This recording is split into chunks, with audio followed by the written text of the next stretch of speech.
people will very often try to respond to you on the level on which you address them. So if you say, aren't you wonderful, aren't you splendid, my goodness, you're beautiful, oh, you're so bright, people will try, even if they're not, they really will try to lift themselves up to that. On the other hand, if you say, you know, you're a dog, you really are so low, you'll never be anybody. In fact, you're nobody now and you never have been. Sooner or later, that person will respond on the level on which he or she is addressed. He will say, figuratively or literally, let me show you where dog is. Let me show you where low really is. I will show you that. Years ago, I did a movie called Poetic Justice. And there was a young man the first day who cursed so I couldn't believe it. I walked around behind him and I tried to ignore him. But the second day, he and another young man, black man, ran to each other and they were about to fight and hundreds of extras started to run away.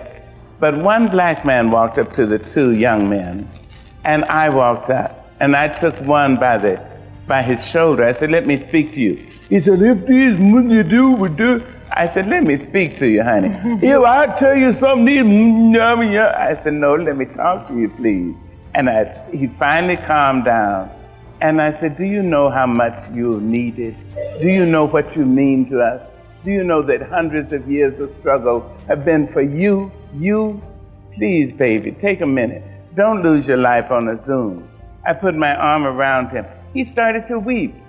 The tears came down. That was Tupac Shakur.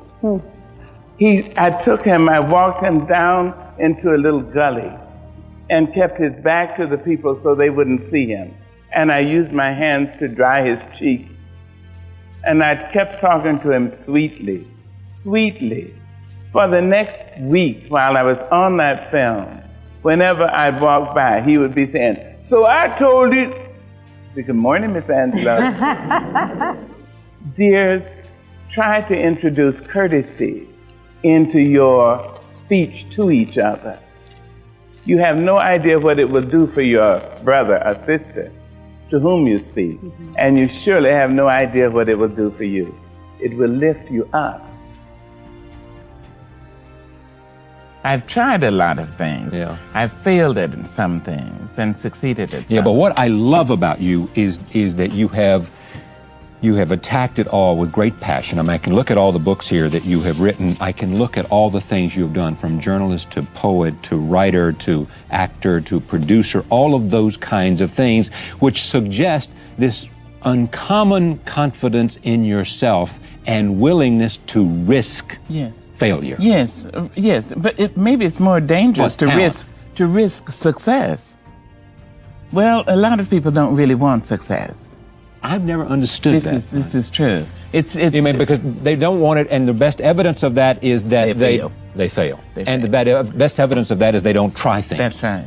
Right. That's right. Yeah. But to succeed means that, you're in front of God and lots of responsible people, and you have to either eat your words or stand by them.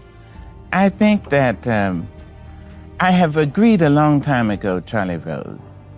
This may be my greatest blessing. I agreed a long time ago that I would die. Now, if I can admit that no matter what happens, I will do this thing. Yeah. This is the biggest bugaboo of them all. I will do that. Well, then why couldn't I attempt something lesser? Yeah. So I will try.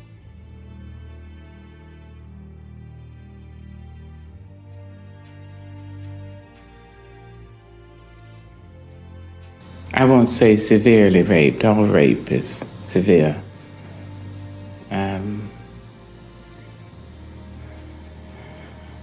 The rapist was a person very well known to my family. I was hospitalized. The rapist was let out of jail and was found dead that night. And the police suggested that the rapist had been kicked to death. I was 7.5. I thought that I had caused the man's death because I had spoken his name. That was my 7.5-year-old logic. So I stopped talking for 5 years. Now, to show you again how out of evil there can come good, in those 5 years, I read every book in the black school library. I read all the books I could get from the white school library. I memorized James Weldon Johnson, Paul Laurence Dunbar, County Cullen, and Langston Hughes. I memorized Shakespeare, whole plays, 50 sonnets. I memorized Edgar Allan Poe, all the poetry. Never having heard it, I memorized. I had Longfellow, I had Guy de Maupassant, I had Balzac, Rudyard Kipling. I mean, it was a Catholic kind of reading and Catholic kind of storying. When I decided to speak, I had a lot to say and many ways in which to say what I had to say. I listened to the black minister. I listened to the melody of the preachers. And I could tell when they would start up on that kind of thing, when we know they mean to take our souls straight to heaven, or whether they meant to dash us straight to hell. I understood it. So out of this evil, which was a dire kind of evil, because rape on the body of a young person, more often than not, introduces cynicism. And there is nothing quite so tragic as a young cynic, because it means the person has gone from knowing nothing to believing nothing.